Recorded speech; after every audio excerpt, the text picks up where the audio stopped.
Welcome back to Echo Ridge and another episode here in our Max Colonization series, where today we're going to be starting on one of the largest projects I've ever done in Oxygen Not Included. And that's going to be building an industrial sauna that's about yay big. And it's going to cover the entire top of the map. Now, we're doing this for a couple of reasons. One, well, there's just plenty of sources of heat to include two major volcanoes, an iron volcano, and a hydrogen vent erupting at 500°C. And if you've been around this channel for any sort of time, you know I love to recapture heat. But there's going to be a few challenges in our way. First is I only have 1,500 kilos worth of steel, and I've sort of exhausted the natural cooling in this tank. Right now it's sitting at 42 degrees, the cool slush geyser doesn't erupt for another 21 cycles, and if you remember, I enter steel increases the temperature of the polluted water by 56 degrees. So we don't have a lot of headroom in here.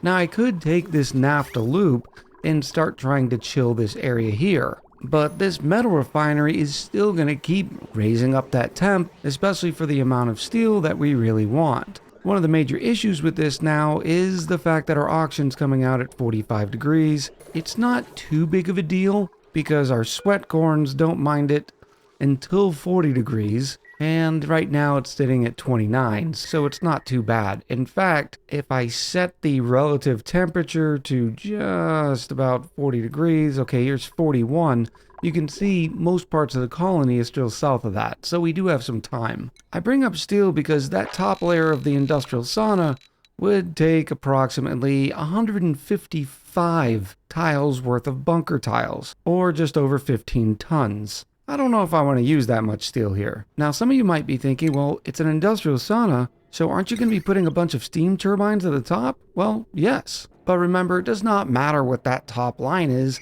that separates the steam turbine from the sauna. The key just being you don't want it to be transferring thermals. Well, when the space biome is a vacuum, none of the heat inside of the industrial sauna can escape. There's a couple of caveats to that. First is we're going to have a whole lot of equipment, because remember, one of the goals of the series is to have a robust space program. And so if a building is sitting on top of those bunker tiles, well, it could absorb quite a bit of heat, which means we'd once again have to make them all out of steel. But we have an alternative solution. We could use insulated tiles, with the major difference being if a meteor comes down and hits the insulated tile, well, it's bad news for our sauna because the meteor will cross right through the insulated tiles. That's where our friend the meteor blaster is going to come into play. If I put enough meteor blasters up here, making sure that they overlap, we should have no issues with meteors, and still plenty of room for our space program.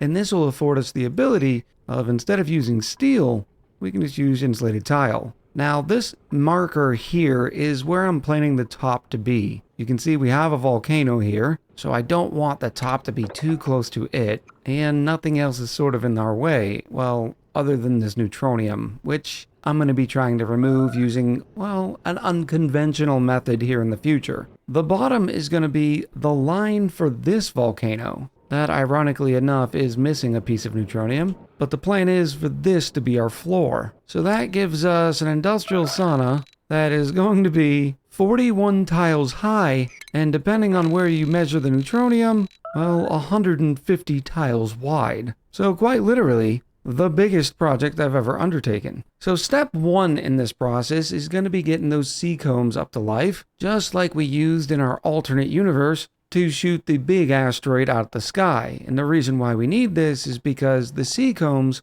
will end up giving us the seakomb leaf, which we can then put into a pulverizer, add some water, and get phyto oil. We send that phyto oil through an emulsifier, combined with some bleach stone, and we get biodiesel. Well, we take that biodiesel, and whammo blammo, we can make standard blast shots. Now, there's a couple of complications with that, too. Right now, I'm taking all the polluted dirt on the colony and we're composting it for our supply of dirt. No polluted dirt means no dirt. Now, granted, I do have 387 tons, but right now I don't have another renewable supply. And the dirt on our colony is important because of the mimica buds, which all require 10 kilos per cycle. So you might be thinking then, well, why don't we just get some arbor trees and pips going? Well, we don't have access to those quite yet, and the printing pod refuses to give us some. But since I was here, we do have this Travolta who's a suit-wearing cook. We also have a Doctor Decorator. Yeah, they're both yokel and plant murderers, but is that really that big of a deal?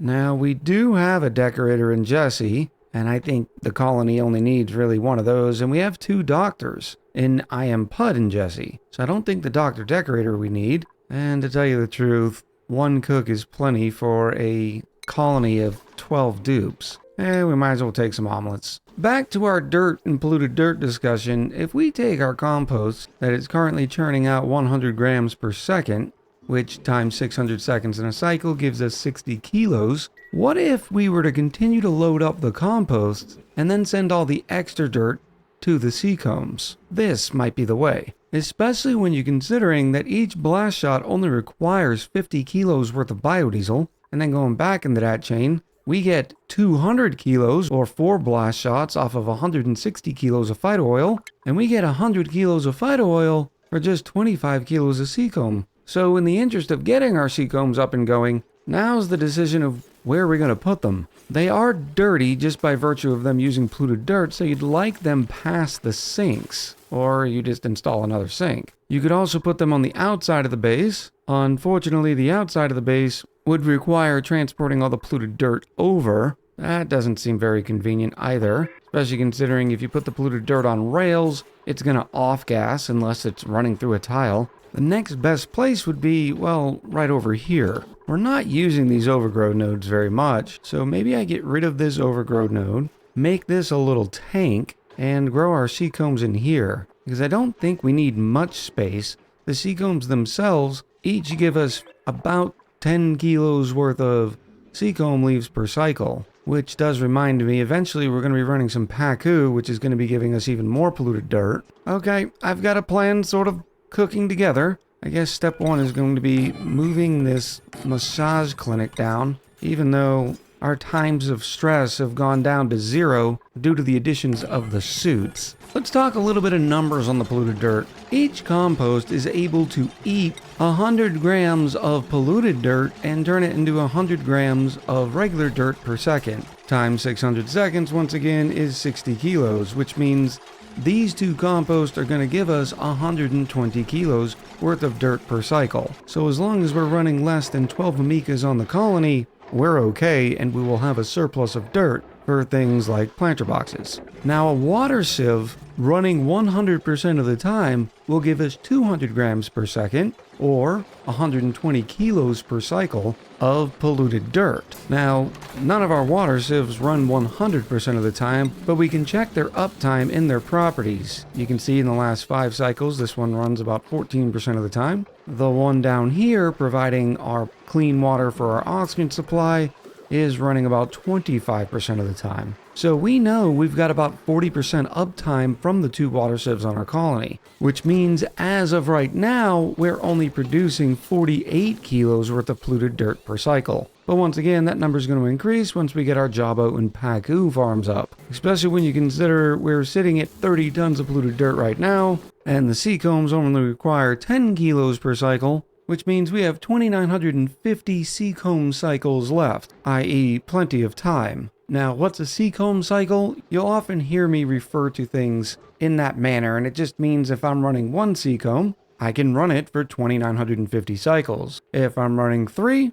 well, I can run them for about 1,000 cycles apiece. To start off with, though, I want to shoot for, I'm thinking, 200 kilos worth of biodiesel per cycle. We have plenty of the bleach stone, thanks to our wonderful dartles, who keep laying more and more, so that's not going to be a big deal. Although, getting that bleach stone to a location where there's an emulsifier might be a smidge complicated, but it turns out we'll need 160 kilos worth of phyto oil. And with 25 kilos of seacomb turning into 100 kilos worth of phyto oil, means I need 1.6 batches of phyto oil. So we're going to take 1.6, multiply it times 25 kilos of seacomb, and we get 40 kilos worth of seacomb per cycle that we need. And with 1 seacomb producing 10 kilos per cycle means I'm going to plant 4 seacombs. Our next pod has given us a perfect beginning pilot. The combination of operating and rocketry means that they're going to be able to make all those data banks pretty quickly. Suit wearing is just a huge bonus with the athletics, and the fact that they're a glow stick is not too big of a deal because,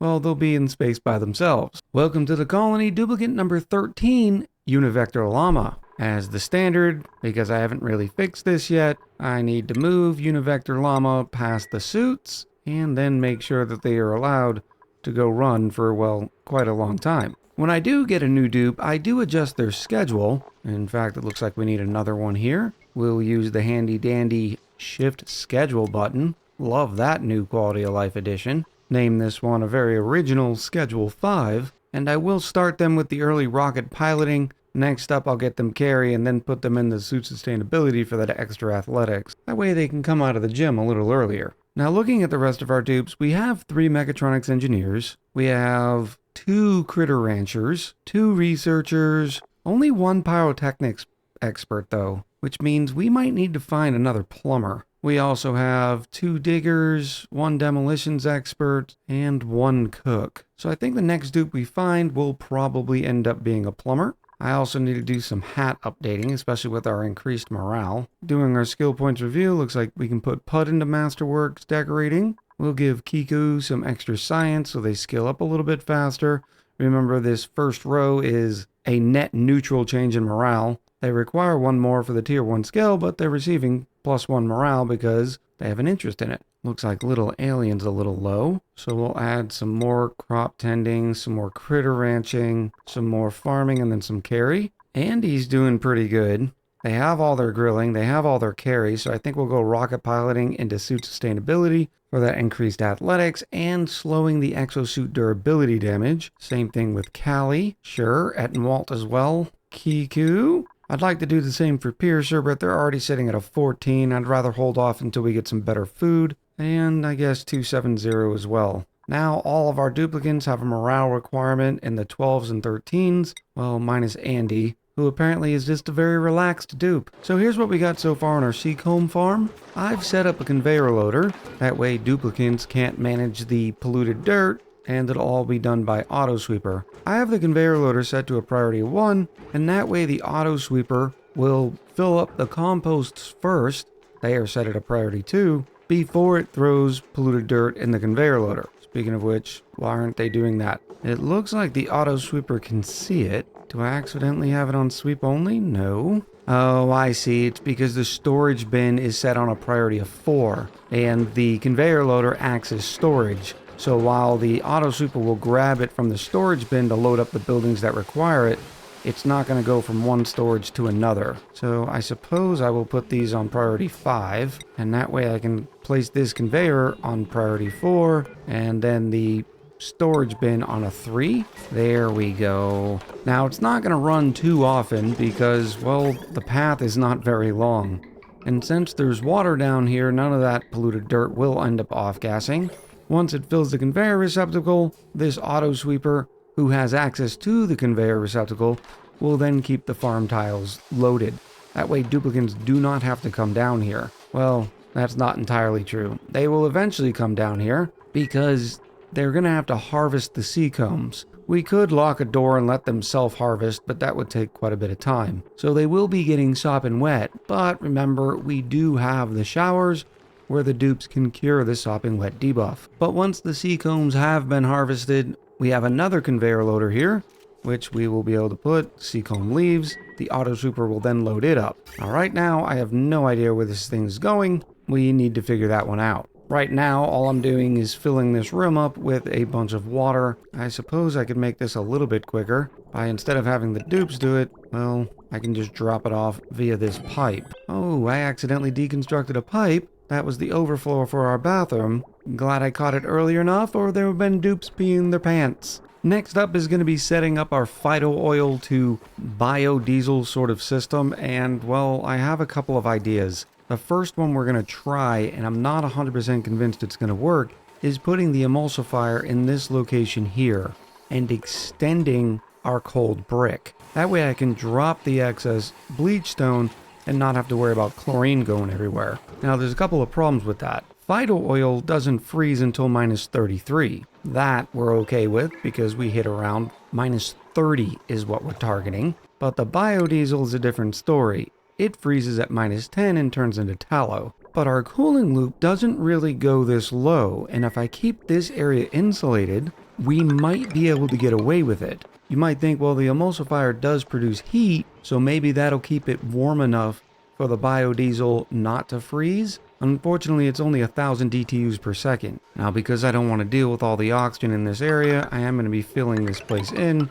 making it a vacuum before I cut down through this wall. And I'm also going to have to move around this auto sweeper. This isn't going to be great, but I think I can make it happen with some creative building. I've got a new iron ore storage building right here. While I'm over here, I wanted to give you an update on the megafrons. I learned in our Twitch colony this week that the megafrons don't actually create new seeds when they're harvested, which means we have to go looking in the printing pod or scrounge anything that we have up here. Now, we do have one megafron left up in this area, and I suppose there might be a chance that if we found any buried objects in what's called the feather biome, there might be more. Unfortunately, I don't see any buried objects in any of these tiles or in this feather biome over here. Now I'm wondering, are there any buried objects inside the feather biome? Not sure, but either way, we'll be looking for more spore seeds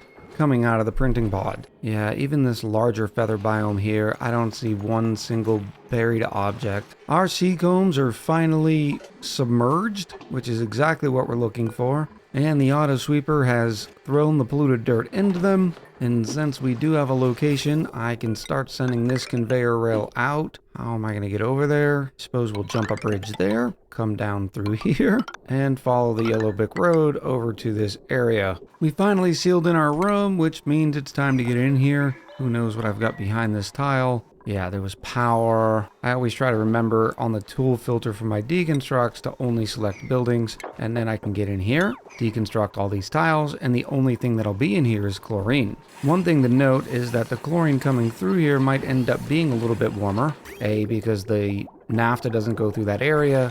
The incubators do create some heat, 4,500 DTUs, and thus the chlorine gas here is only at -2. And here's what our new setup looks like. I added another conveyor loader inside the Dartle Ranch, and it's going to accept bleachstone. And this auto sweeper, yeah, it's only got a limited range, and it's going to load all of the bleachstone into this conveyor loader, which will then ride the rails and go into a conveyor receptacle. I'm using a conveyor receptacle just like we did with the polluted dirt, because I don't want all the bleachstone to come down here. I just want enough to be able to fill the emulsifier, which we are going to put on forever diesel. And then I'm going to put the plant pulverizer on seakomb leaves to phyto oil. Now I've already got 8.4 tons of seakomb leaves. I have no idea where they're sitting, but either way, it's going to be plenty. I mean, wow, I didn't realize I had that much. Do let me enable manual use and put this on a 9 and see if we can't get all those seakomb leaves delivered over there. And then we're going to click on the plant pulverizer and go seakomb leaf to phyto oil forever, which kind of makes me want to put ye old bottle filler over there as well. Granted, it is a little cold, but we'll try to keep it insulated and maybe it'll be okay. And we'll just tap into our main water line coming out of the water sieve. Here comes a literal ton of seakomb leaves. I do have the auto sweeper in range of the seakomb leaves and the plant pulverizer, and the point of interest tile is right there. So the auto sweeper, as you can see, is already starting to load the plant pulverizer with the necessary amount of seakomb leaves. Now I'm going to keep that on a pretty limited input. And the reason why is because I'm going to be buffering... Oh, that needs to be insulated for sure. I'm going to be buffering the biodiesel on the outside. It's going to come all the way up here into this buffer tank where, as you can see, we already have biodiesel. What's going to happen is this place is going to fill up. Once the liquid reservoir and the blastshot maker fill up, the biodiesel will back up in this line and then stop the emulsifier from working. That way we're not creating excess that we don't necessarily need. And just as planned, all that bleachstone is backed up in the conveyor loader, so we shouldn't run out of bleachstone being automated, especially considering whenever the dartles eat the dew drippers on this side, they will give us more bleachstone. And that way all the bleachstone here can still keep this room nice and chlorined. I would have suspected a duplicate sitting at this plant pulverizer already just churning through it. Here comes Pud to do another batch. I think I am starting to get a little bit behind on duplicate labor. We can check the uptime of the rustic manual generator and see it's only been used 18% of the time in the last 5 cycles, which means we haven't had too many idle duplicates. I am also very glad to see the biodiesel is not cracking in the pipes as it comes out, which is exactly what we want to see. Now let me highlight what we've done for this area. I do need to get it loaded up with the hydrogen. Already got it sort of prepared. I'm using 2 hydrogen generators, and since they are in an enclosed room, it is now considered a power plant. So they are getting the Engie's tune-up and charging this battery. We'll put it on 90, let's say 60. Over here, I am going to be loading up iron. Now each blast shot only requires 25 kilos, and I want plenty of my iron to be sitting down by the metal refiner to make more steel. So I'm only going to put 500 kilos of iron here. And once they get loaded up, I will switch this down to a priority of 4. This auto sweeper is in range of the blastshot maker.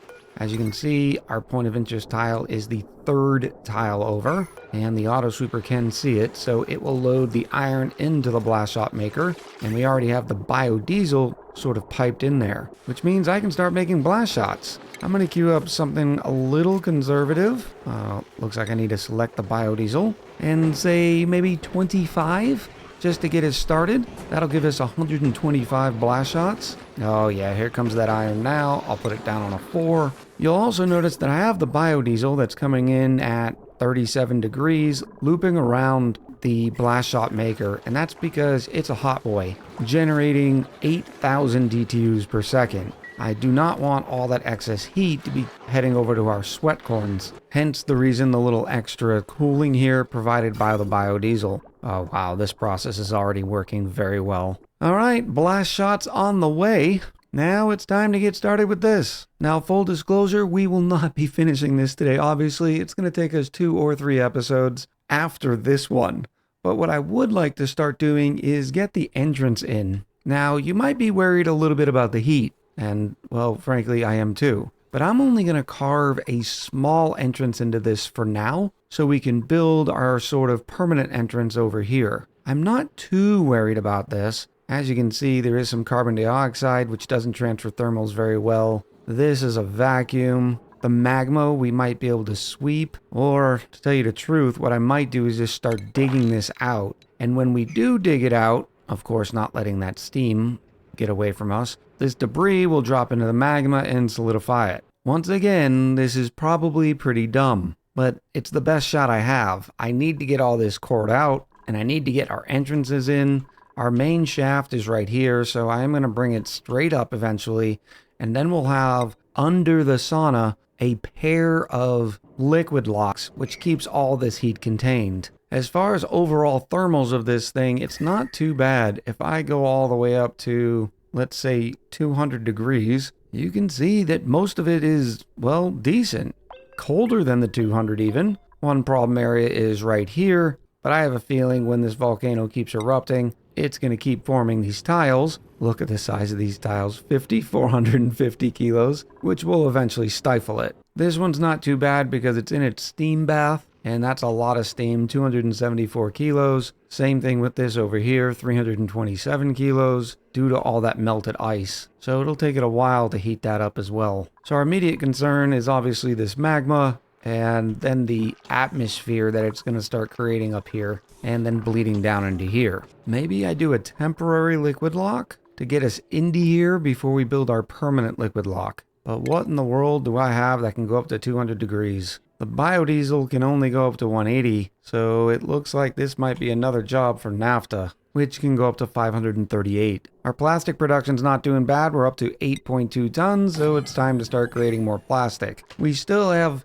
quite a bit of temp here, but the fear is once this magma gets low enough, in fact to 1409, it will start turning into igneous rock, which I am actually surprised it hasn't already. I mean, we don't have much temp. The thing that's helping us out is the fact that each one of these tiles has 1,870 kilos. So one 800 kilo temperature shift plate only going up to 160 degrees to melt the plastic, well, it doesn't take too much of the thermals out of it. But I suppose our fun still wouldn't end, because even if it's igneous rock, while it won't transfer as fast, the temperature shift plate will still draw the heat out of the tile of rock. And as predicted, we already have one tile. Let's see the difference in how fast this heats up.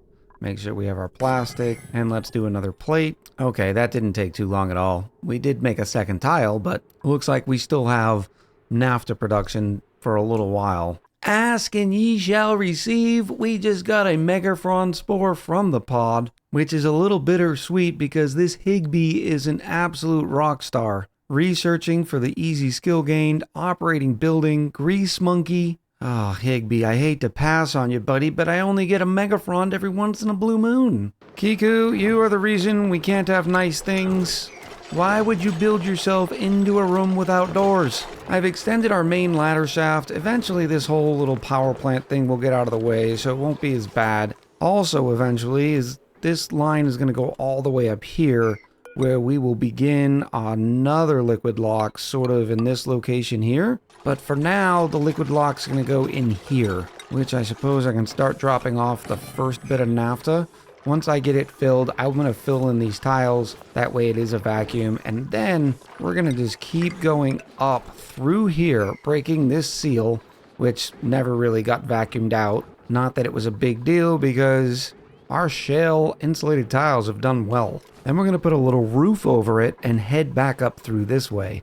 The reason why we're going to put a little roof over it is because I don't want any of this magma or anything else dropping into our liquid locks. Magma doesn't care about your silly liquid locks. Our temporary liquid lock is now complete. We built in all the tiles, that way this will be a vacuum, and that way no heat from this lock will transfer to this lock. So now it is just time to sort of go up. Oh, this is going to be great. I will end up putting another insulated tile there, and then we'll sort of have a little corridor that I will then start going up maybe here. Actually, maybe here, that way I can avoid this magma. We'll see. Give me a few minutes to plan out a path, get a little bit of this dug out, and maybe the beginning of our real liquid lock, which I suppose is going to look something like this. We'll have some nice, obsidian ladders, and some more iron poles that are going to stretch the... Oh, neutronium's in our way everywhere. I suppose we're going to have to go up and over, which definitely doesn't make the pathing any easier. So now I'm thinking maybe we will stretch this lock all the way over here and go straight up, since there's no neutronium over here.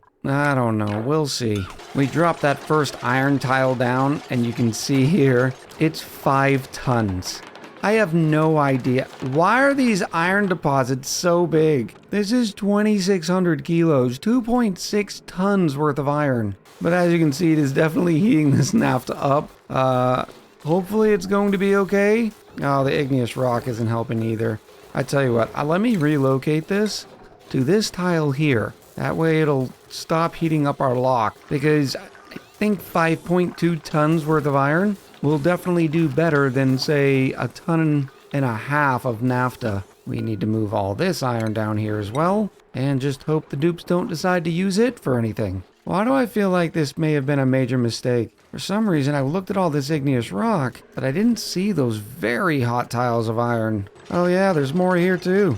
2.2 tons at 1400 degrees, 2.1 tons at 1400 degrees. Wonderful, just wonderful. I mean, this iron here is only 200 degrees. In fact, I think I'm going to take all this iron and move it right here into this water. There's a lot more thermal mass capability here in this pool. No, we're not already starting the scalding game, please. I'm also going to relocate this igneous rock here. The naphtha is already up to 95 degrees. I just got to make sure we don't start using any of this debris. I wish there was a sign, sort of like our atmosuit checkpoint, that says, do not bring any materials in, and then you could also set it, do not bring any materials out. And here it is, 8.6 tons of iron, slowly losing its thermals. And to make sure, because we already have make that 9.8 tons of iron. I'm going to combine these two pools so there's even more thermal mass that the iron can transfer its heat into. But I definitely need to move this while we do that because we're about to lose all the water on this level. As you can see by the salt water quickly rising in temperature now that it doesn't have as much mass. Oh no, we've got to break. We've got to break. Silly fertilizer. Oh, where is that water heading? Oh, just down to the crab home. That's no big deal. I'm starting to think maybe we should lower where I was going to put the sauna even more. We have these obnoxious pieces of neutronium, but we do now finally have pathing to get in here and start digging this out. You'll see I've got a sort of serpentine path here. That way no liquids can pass over. And if they do, we have a couple of tiles. I think what I might do is let some of this steam go because it will fill in all this area and keep chilling down this debris. I think that's going to do it for this episode and part one of whatever we want to call this project. It could use some names. I also forgot to mention in the beginning of the episode, one thing that's going to be beautiful about this giant space sauna, maybe that's it, is all the rocket exhaust and its corresponding heat is going to be dumped into the sauna, which is really going to keep this thing nice and hot. We are going to have to be a little strategic of where to place our steam turbines for the simple fact that, well, I can't put too many steam turbines or otherwise we'll not have a room for a rocket program. Not to mention we have to put meteor blasters up there. So it's sort of a give and take thing right now. The other question I have for the comments is, should we lower the bottom to include all of the neutronium? It wouldn't be too bad, only an additional, say, 8 or 9 tiles, but I'm not entirely sure because this place is already obnoxiously large. I'm looking forward to reading what you have to say about this episode and the future of this project down in the comments below. So as always, much love, happy gaming, and I'll talk to you soon.